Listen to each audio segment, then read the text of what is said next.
adik-adik, jumpa lagi di ibadah rohani kita minggu ini. Bagaimana kabar kalian? Pastinya dahsyat dan luar biasa. Nah adik-adik, hari ini Kasini nggak hanya berdua dengan Kayanti. Hari ini kita ada kakak baru yaitu Kaluki. Shalom Kaluki. Shalom. Nah adik-adik, kita hari ini mau sama-sama memuji Tuhan. Kita mau mendengarkan firman Tuhan dan kita mau lakukan aktivitas kita hari ini. Adik-adik, sebelum kita memulai ibadah kita akan angkat lagu pujian Ku Mau Cinta Yesus.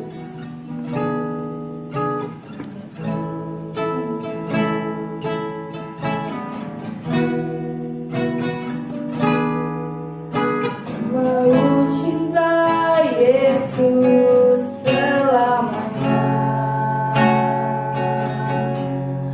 Ku mau cinta Yesus selamanya. Meskipun badai silih berganti dalam hidupku, ku tetap cinta Yesus selamanya. Ku mau cinta Yesus. Ku mau cinta Yesus selamanya. Ku mau cinta Yesus selamanya. Meskipun badai silih berganti dalam hidupku, ku tetap cinta Yesus selamanya. Ya Abah, ya Bapa.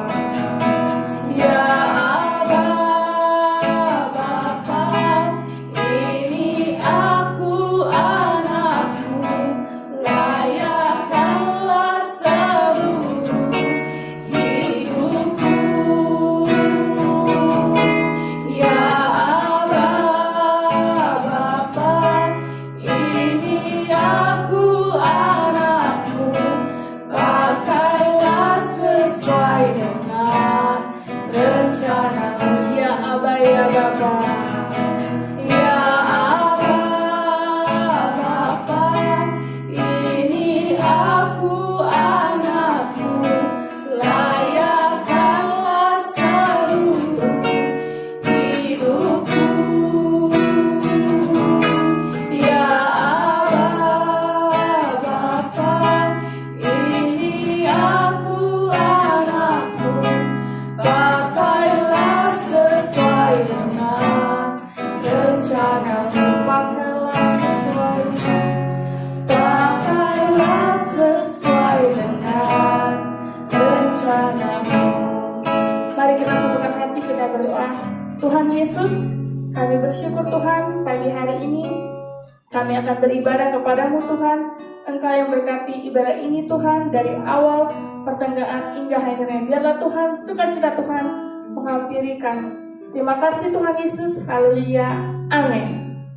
Adik-adik, masih semangat memuji Tuhan, kita akan nyanyikan lagu Laskar Kristus.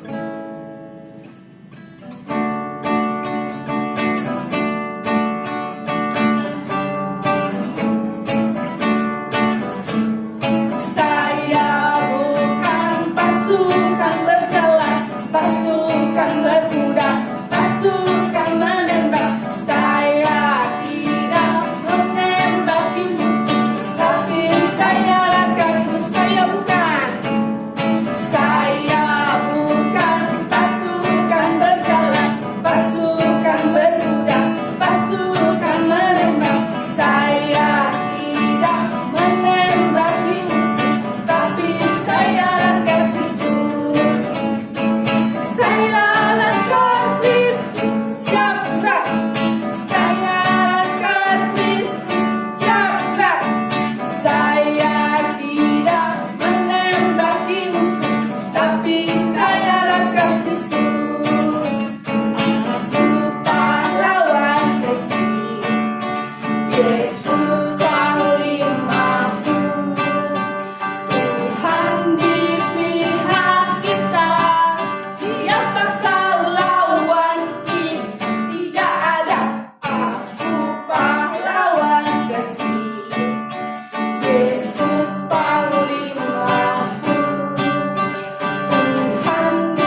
masuk ke dalam firman Tuhan.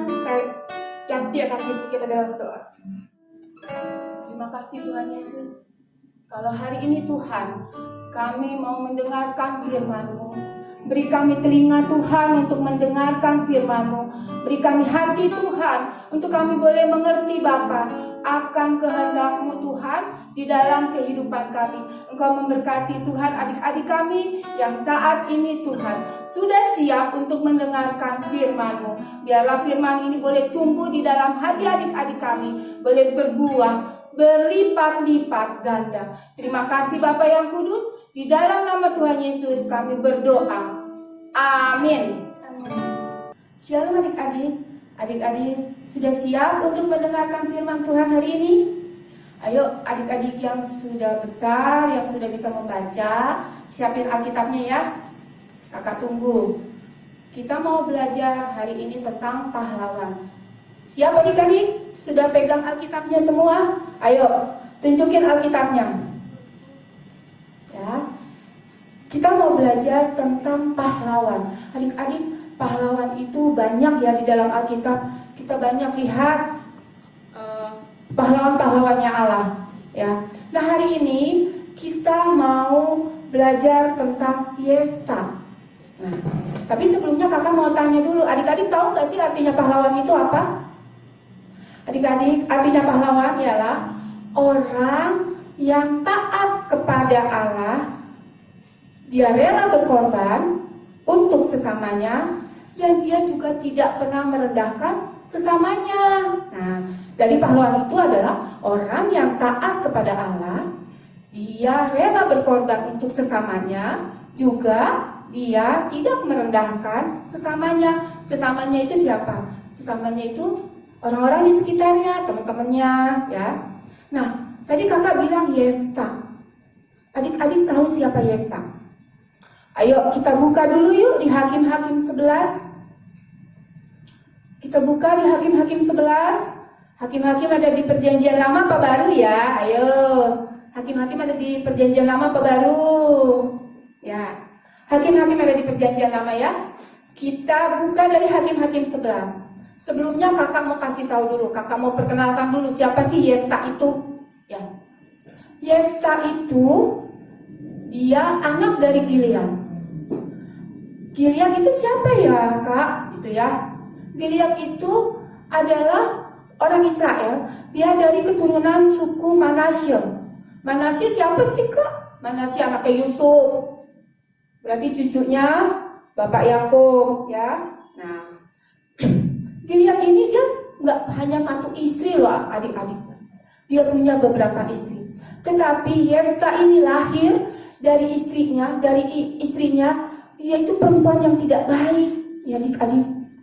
Lalu anak-anak Yefta dari yang istri yang lain bilang, masa si Yefta anak nggak benar begitu, dia mau dapat warisan, kita usir dia.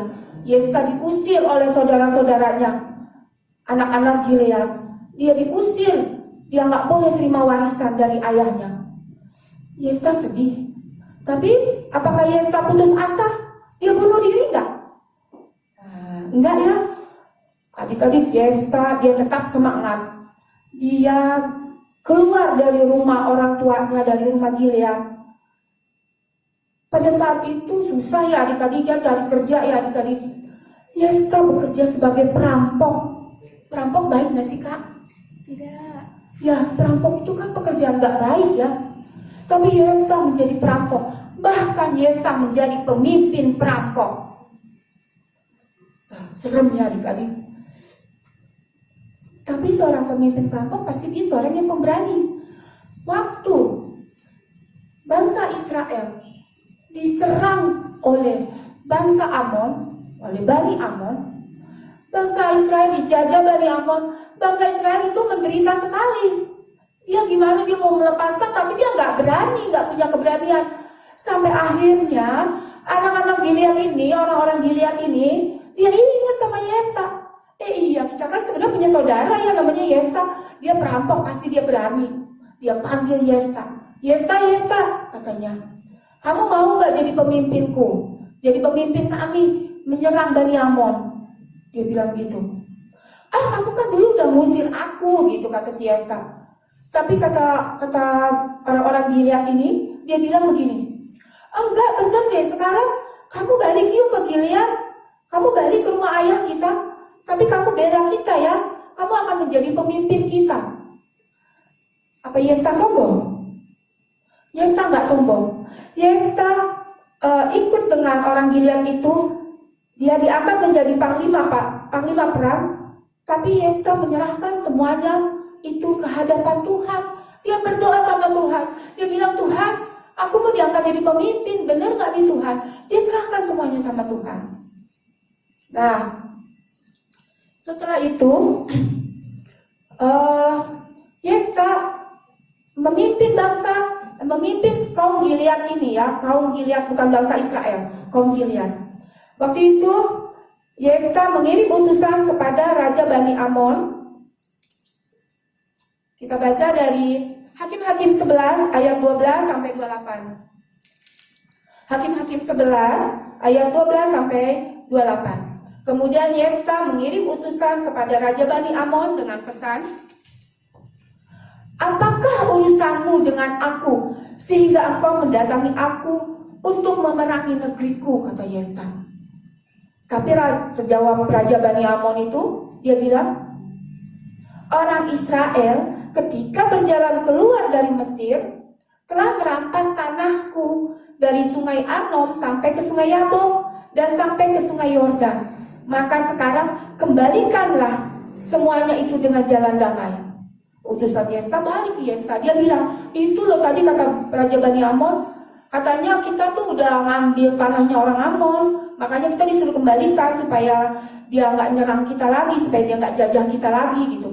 Tapi Yefta ngirim utusan lagi, dia bilang kepada Raja Bani Amon, orang Israel tidak merampas tanah orang Moab atau tanah Bani Amon, sebab ketika berjalan keluar dari Mesir, orang Israel melalui padang gurun sampai ke laut Teberau dan tiba di Kadesi.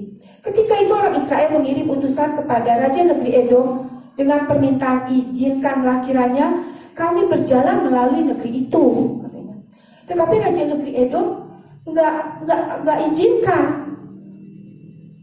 Ke Raja Negeri Moab juga, orang Israel bilang, izinkan aku lewat situ, aku nggak akan ke kiri ke kanan, aku nggak akan ngambil merusak tanamanmu, enggak, aku hanya numpang lewat aja, izinkan. Tetapi katanya enggak, nanti kamu ngerampas, nanti kamu merusak negeriku. Akhirnya orang Israel keliling, jadi dia untuk menuju daerah tujuannya itu dia memutar ke padang gurun, dia nggak ngelewatin tanahnya Bani Amon, dia nggak ngelewatin. Nah, waktu dia sampai di seberang sungai Arnon, dia minta izin lagi kepada raja orang Amori, ya. Dia minta kepada raja orang Amori, ke Sihon, raja orang Amori. Tapi justru malah raja orang Amori ini, Sihon, ngumpulin rakyatnya, malah dia nyerang orang Israel. Orang Israel takut? Tidak, karena orang Israel memiliki Allah yang hidup. Jadi orang Israel berperang melawan raja orang Amori, dan Tuhan memberi kemenangan kepada orang Israel. Makanya daerah Amori diambil oleh bangsa Israel, ya. Terus dia bilang, kalau umpamanya, kata si Yefta, utusan Yefta, kalau seumpamanya itu memang aku merampas negerimu, kenapa nggak dari zaman dulu kamu minta itu kembali? Kenapa baru sekarang gitu? Sekarang minta aja sama Kamos itu Allahmu, katanya. Minta aja, aku dapat tanah ini dari Allahku, Allah Israel. Dia bilang, kamu minta aja sama Kamos Allahmu itu, dewa kamu itu, dia bilang. Akhirnya Yefta menyerang Bani Amon. Adik-adik, Yefta berani karena memiliki kekuatan dari Allah. Lalu Yefta dengan gagah berani, karena orang Amon nggak mau ngelepasin orang Israel begitu aja. Tapi roh Tuhan menghinggapi Yefta sehingga dia berani memimpin orang Gilead, dan Tuhan memberi kemenangan kepada orang Gilead. Nah, Adik-adik tahu, itulah pahlawan. Dia berani melawan musuhnya. Adik-adik, waktu itu Yefta pernah nazar, yang pertama kali keluar dari rumahku, aku akan mempersembahkannya kepada Tuhan. Aku mau berterima kasih sama Tuhan. Aku akan menjadi korban bakaran, korban yang baunya menyenangkan hati Tuhan. Gitu ya. Ternyata adik-adik, yang keluar pertama kali menyambut Yefta siapa? Anak perempuannya. Anaknya cuma satu-satunya itu. Tapi karena Yefta sudah bernazar seperti itu, dia nggak menarik. Dia nggak menarik lagi ucapannya.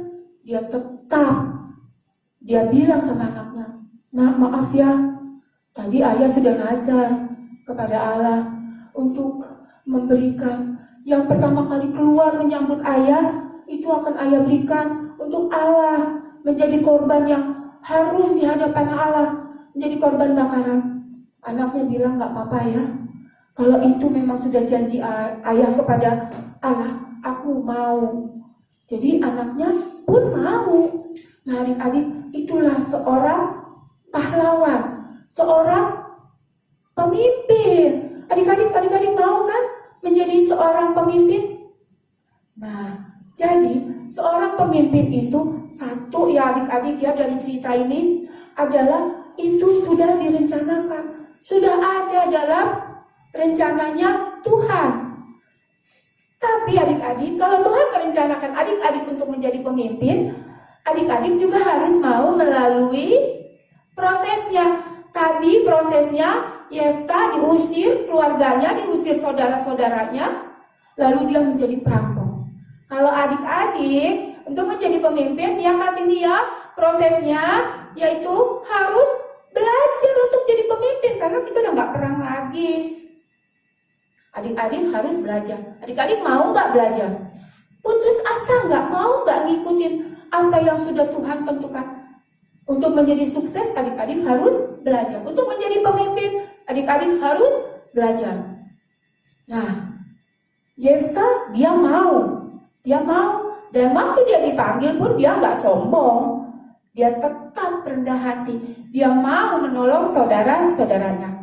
Jadi adik-adik, seorang pahlawan, seorang pemimpin adalah ada dalam rencana Tuhan, dan dia mau mengikuti prosesnya Tuhan.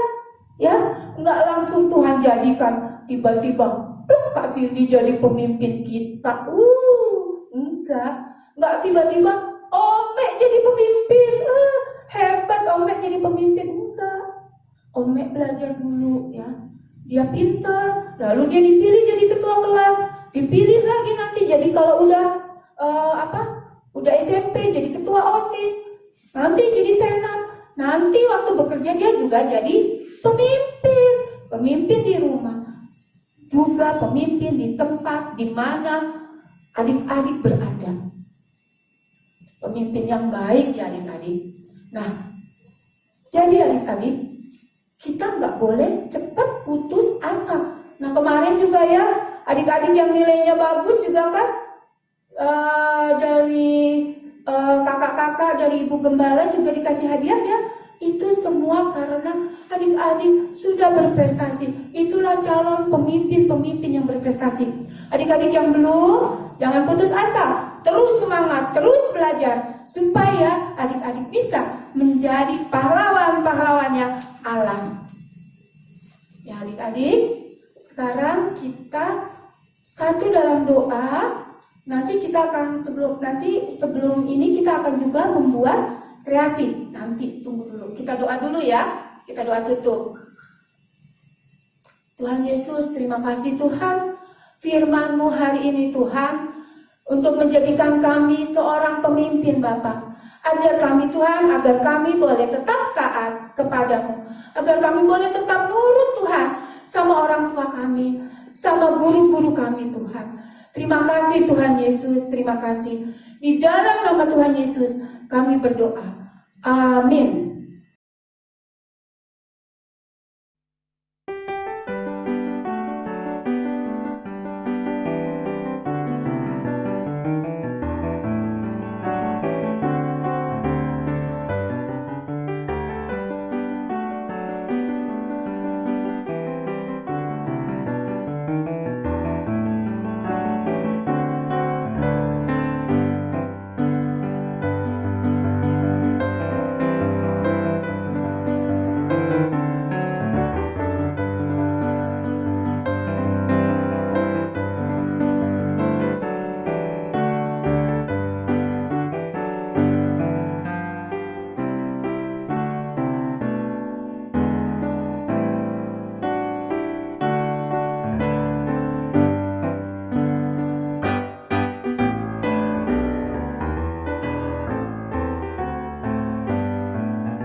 Nah, bahan-bahan yang kita butuhkan adalah kertas mika. Kertas mikanya yang seperti ini adik-adik, ya, yang berbentuk plastik. Nah, yang kedua bahannya adalah double tip.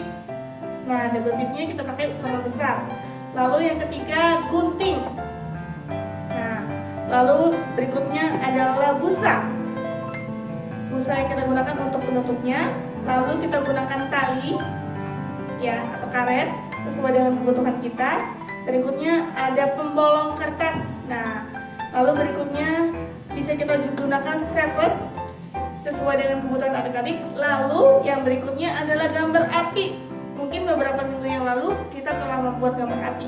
Tapi kalau kalian tidak ada, kalian bisa gunakan kertas atau karton yang tebal untuk kalian menggunakan membuat bahan apinya.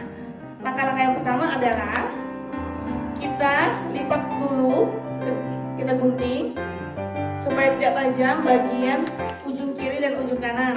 Nah, kalian tidak mempraktekannya.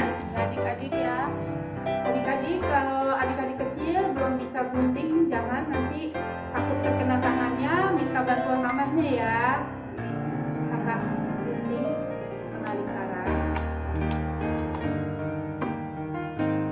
Nah, jadinya dia nggak tajam ya adik-adik. Yang berikutnya kita akan memberi lubang pada bagian ujung kanan dan ujung kiri. Kalian bisa lipat terlebih dahulu biar sama antara ujung kanan dan ujung kiri.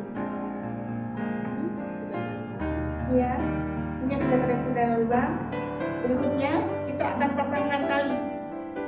Pakai karet ya. Karetnya kita ikat ke dalam. Ketemu ujung kanan dan ujung kiri.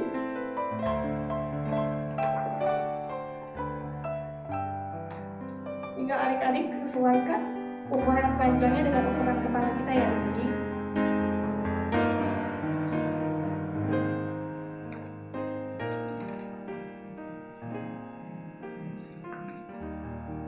Kita ikat.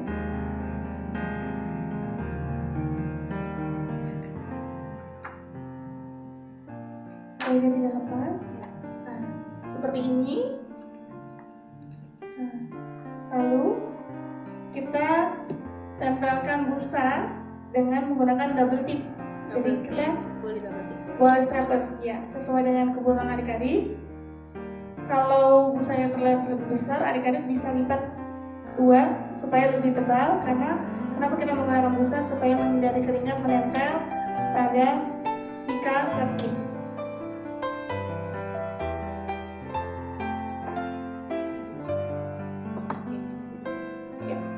Kita bisa pakai double tip aja ya deh. Bisa pakai double tip atau bisa pakai hanger ya. Kita pakai double tip aja adik-adik. Hangernya bisa.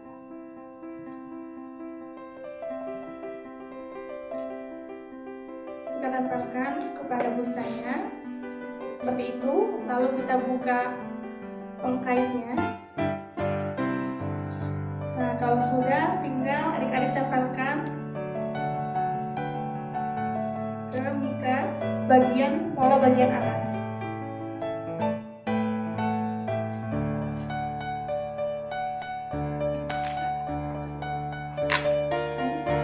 Yang rata ya adik-adik.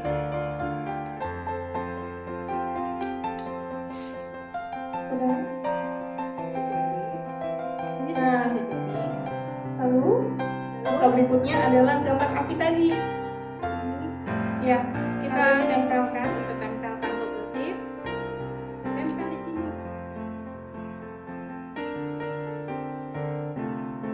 Nah, kalau sudah jadinya seperti ini, bisa kalian pakai.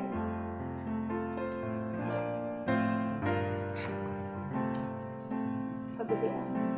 Ini nanti ukur sama kepalanya masing-masing. Iya, kurang lebih seperti ini adik-adik aktivitas yang akan kalian lakukan. Nah, setelah kalian membuat, kalian bisa kirimkan foto kalian mengerjakan aktivitas kita hari ini. Sampai jumpa di Rocky minggu depan. Tuhan Yesus memberkati. Ya.